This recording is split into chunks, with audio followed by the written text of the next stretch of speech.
कशासाठी येऊ देवा तुझ्या मंदिरात, कशासाठी येऊ देवा तुझ्या मंदिरात, हो कशासाठी येऊ देवा तुझ्या मंदिरात।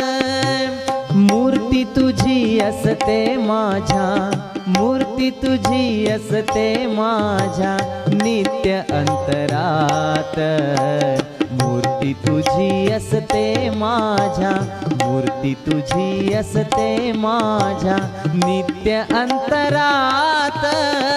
कशासाठी येऊ